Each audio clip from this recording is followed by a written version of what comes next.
What's up, everyone?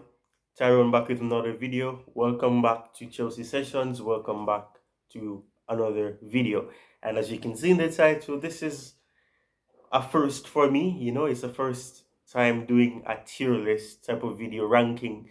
But, it's something that makes a lot of fans interested. It's something that has been making the rounds in recent years for different reason, not really only for sports, but for every other topic as well. And I think that seeing as it's a new year and it's the second part of the season that will have commenced, I think it is ideal and I think it's the best thing to do to make a tier list video.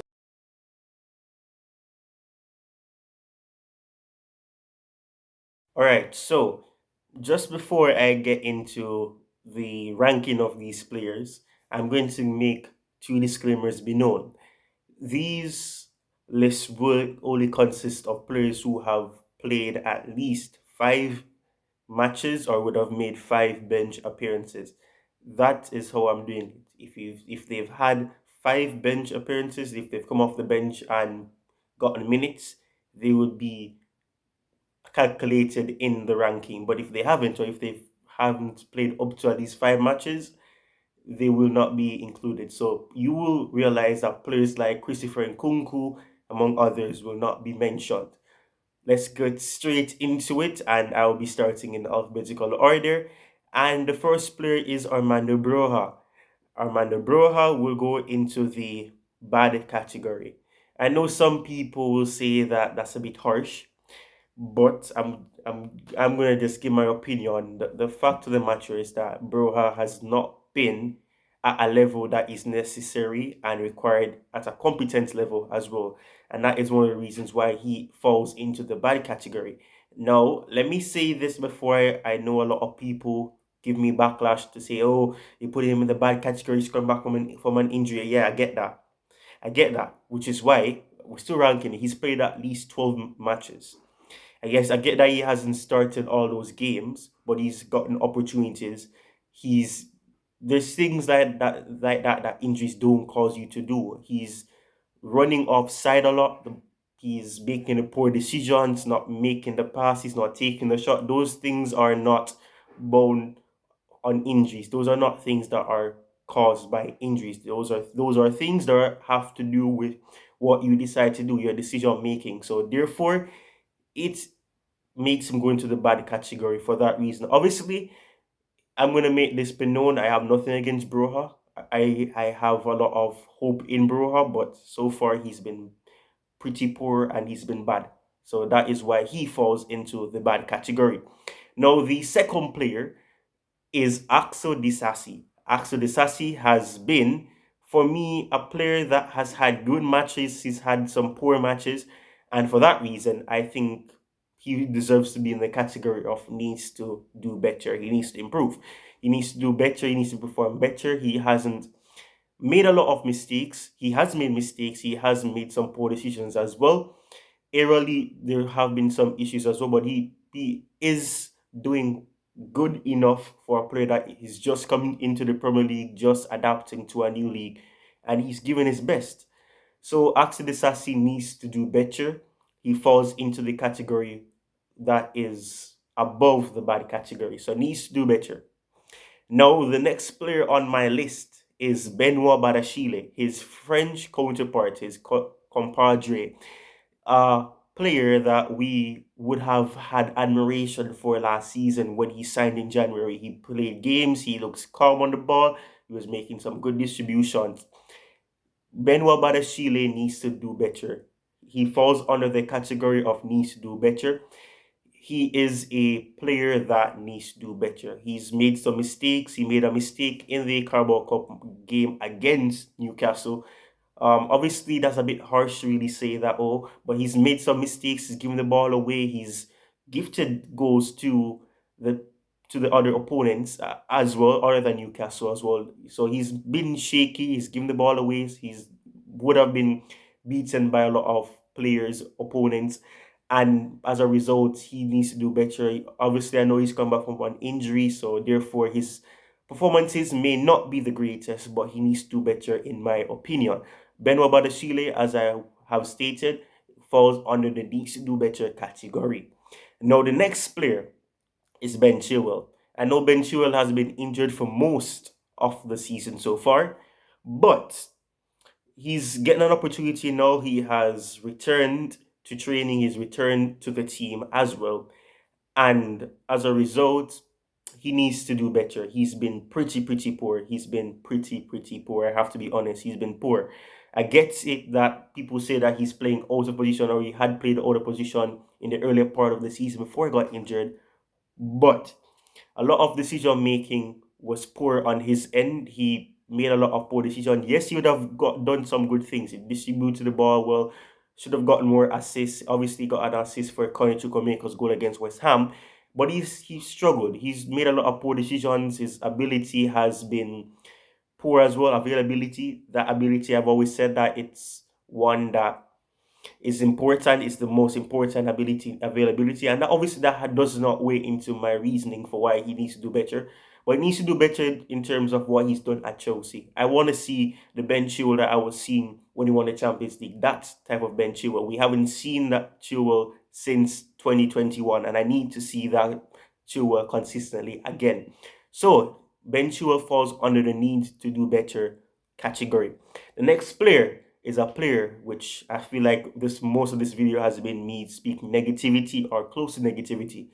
The next player is Cole Palmer. Cole Palmer is going into the excellent category. And I know this is going to be controversial for some people, putting him in the excellent category. Yes, he would have made some mistakes. Yes, he would have struggled with the defensive side, but obviously that is not his game. It's not his game, so I'm not going to really weigh on that. And the good outweighs the bad, to be honest. It's outweighs the bad. In Cole Palmer's case, he's been excellent. He's been absolutely excellent. He has been a top player. It's become concerning to me a bit because he seems like sometimes he's dragging the team. He's pulling the team. He has the team on his back and he's leading, and there's reliance on him solely to do everything. But he's been excellent. He's done what needs to be done. He left Manchester City, and we're seeing the fundamentals that Pep Guardiola would have utilized to get these players to think intellectually and to think with killer instinct and with a proper mindset and with the attitude to think 10 steps ahead rather than to think the next step and then the next step and the next step. He is one of those players who's young. He's one of the more inexperienced players based on age. Age doesn't really define experience per se, but in terms of how many matches he has played, he is on the more of inexperienced side rather than how many years he's been a footballer. That doesn't really matter. It's about how many matches he's played at the top level in the top flight. And he has honestly been excellent. He's been wonderful. He has helped the team in many ways. He's been a key player. And, his potentials appears to be high. With injuries not coming in, I believe that he will be a very important player for Chelsea in the future. So Cole Palmer is in the excellent category. Now, this is one that I'm sure people will be controversial about. Some people may disagree with what I'm about to say. But Conor Gallagher is in the good category. You're gonna say, oh, but he's doing as good. He's doing other things that Cole Palmer hasn't been doing, and I'll agree with you, he has. But he falls on the good category because there have been moments where he was rash with his decisions. He would have made tackles. He would have gotten himself a red card for instances or yellow cards as well to get himself suspended. He's got opportunities where he's done things that perhaps were not necessary, and as a result, he is in the good category. Not bad, not needs to improve because he has been one of the better players. It's not a case where he needs to do better. Yes, he needs to do better, but it's not a case where he's in that category. He's been good. He's been one of the brighter players, and obviously, I'm hoping he doesn't get sold because if he gets sold, I mean that is reducing the depth. But he's also been a player that if he leaves, I wouldn't really be saddened, and that isn't to say that, oh, I haven't gotten attached to him as an academy graduate, but that doesn't really matter. What matters is that the club does well. And after these players retire, the club will always exist, hopefully, in many years to come. So Gallagher is in the good category. However, that isn't to say that he hasn't been excellent in many games. He has been. But due to the fact that there's some other aspect of his game that have been questionable. His rash decisions to make tackles when he thinks the team is under pressure and they can't withstand that pressure by the opponents, and he makes those tackles.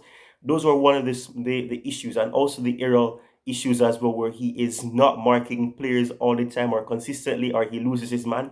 Those things reduces him, because I would have put him in the excellent category, because I think him and Cole Palmer are in the same bracket as to how important they are to the team and what Pochettino requires from his players. But Conor Gallagher is in the good category for me. But as I said, he would have been in the excellent category if it wasn't for those issues that would have occurred in some of his matches. The next player is Georgi Petrovic. Petrovic is in the excellent category. There's no doubt about it. Robert Sanchez is a player which I'll also discuss later down, who, would have gotten injured and Petrovic would have been granted the opportunity to play. Granted the opportunity to play. And, a lot of fans would have been crying to see him play when Sanchez was having his shaky moments or whatever.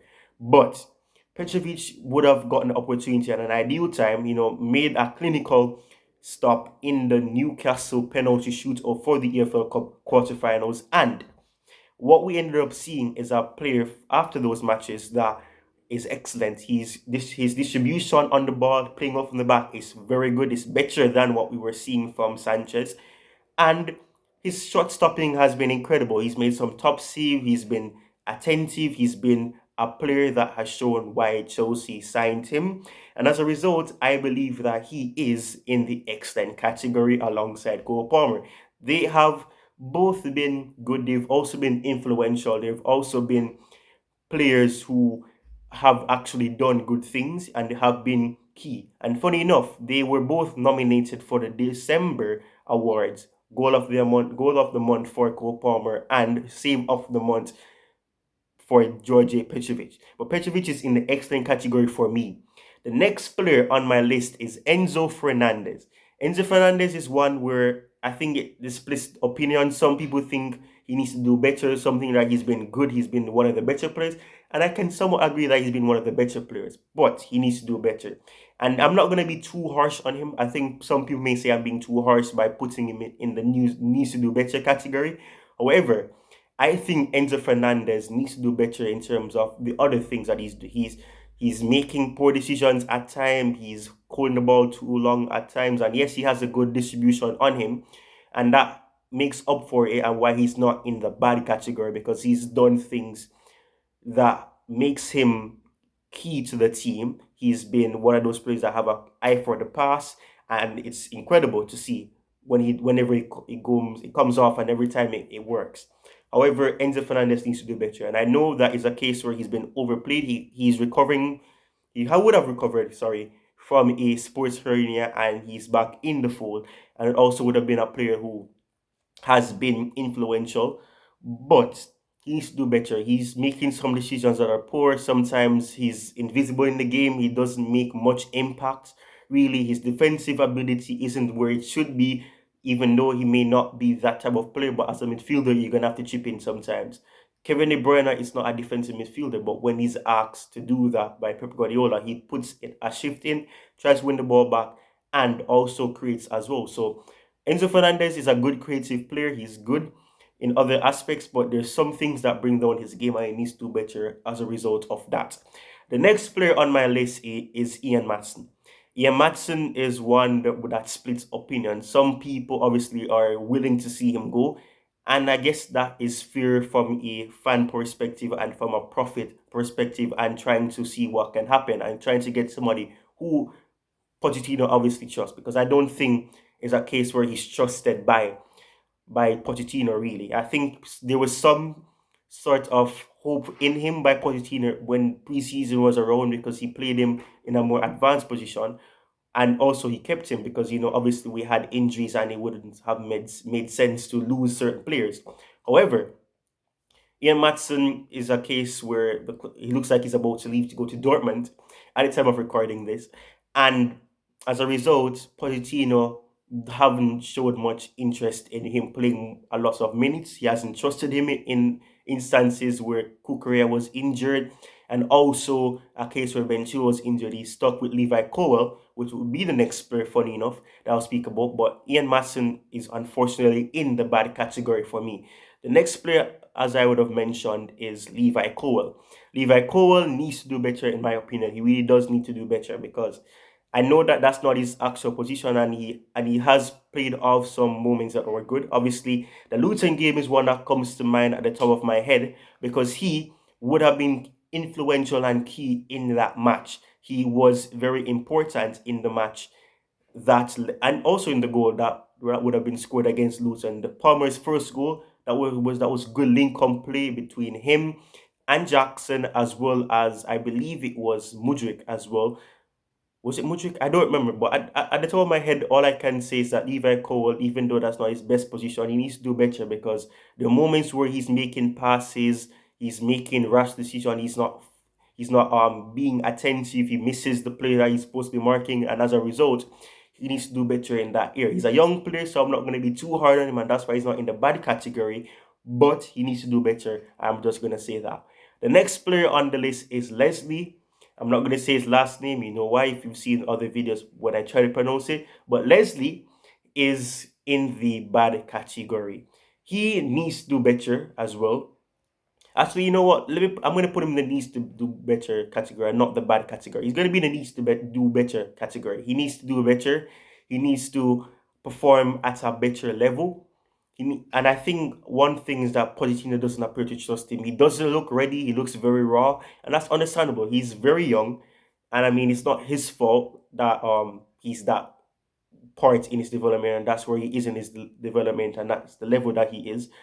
But right now, he doesn't seem like he is Chelsea level. That can always change as the season progresses when he comes back from injury as well.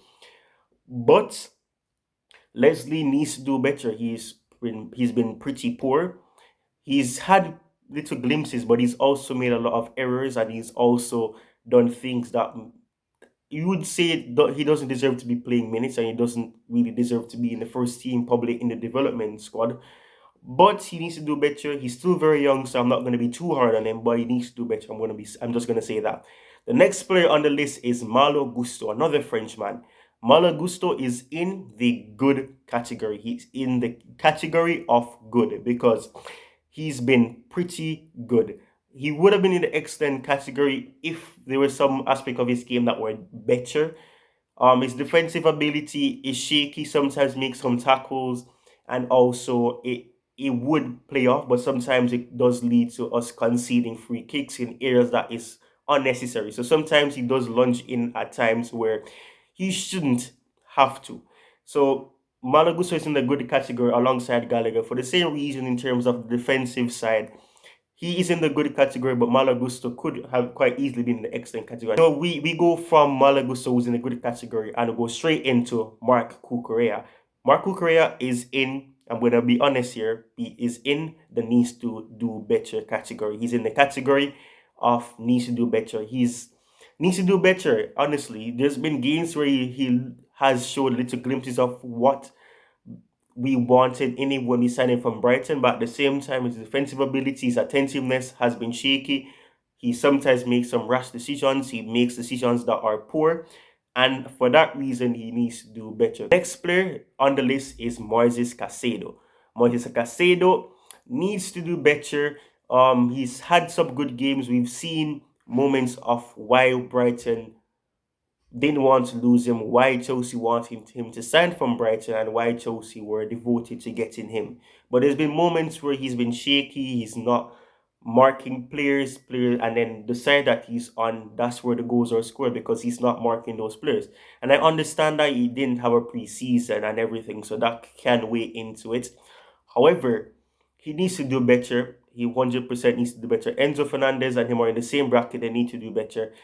And we go from there. Moses Casada needs to do better. We go into Michael Mudrik, who is in the needs to do better category. I am a fan of Mudrik, and he could get to that category of good eventually because he's been in good form. He hasn't scored a lot of goals this season, but we're seeing some raw moments. We're seeing him improve from what we saw from him last season, but He needs to do better. He's in good form. He looks like he's gaining confidence again, but he needs to do better. There's things that he still needs to work on. His decision making is still poor at times, so he needs to do better. But he is getting there. He looks good, but he needs to do better. And you go into Nicholas Jackson.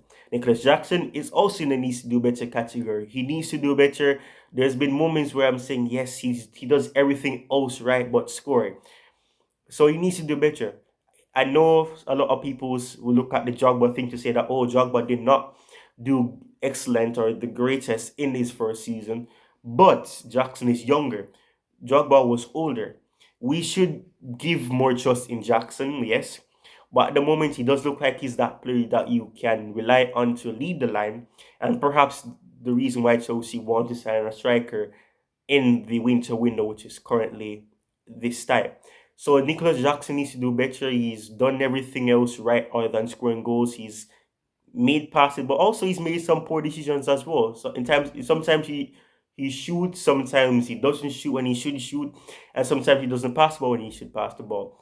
However, Jackson needs to do better, and I think he will do better. But right now, he does not look like that player that can lead the line for Chelsea. And I get it; he wasn't a striker for all of his career, or when he was at Villarreal, he was more of a wide player, and he only played as a striker due to injuries for Villarreal. But he needs to do better in the attack. The next player on the list is Madueke. Madueke could have quite easily been a good category, but he looks very raw still. He needs to do better. There's still some times where he makes some poor decision. His decision making is slow at times, and sometimes he doesn't play off. But he has a good shot on him, and we saw that when he scored the goal that he did against Luton.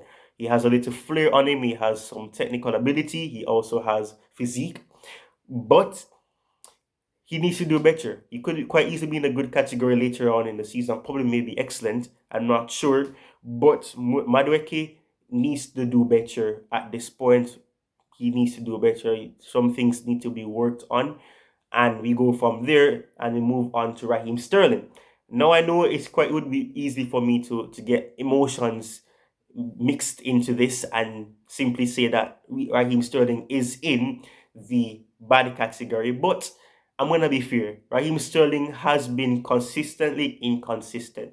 There are games like against Man City, games like against Arsenal, games like against Liverpool, where he looked good. He looks very good.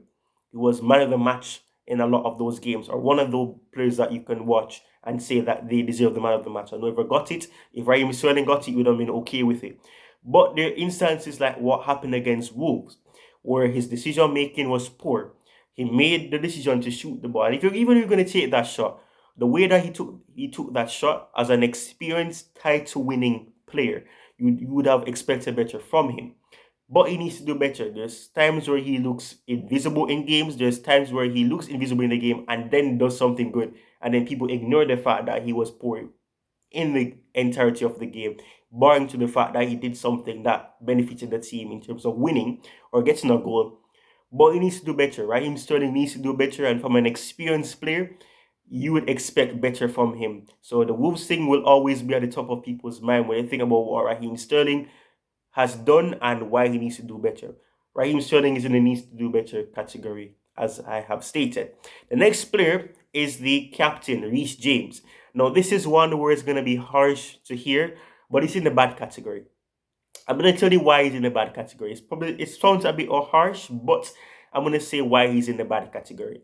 Reece James is in the bad category because these injury things have gotten it's gotten very badly. It's gotten very badly. It's something that I'm hoping with the surgery that he had it rectifies this issue, but he's been bad.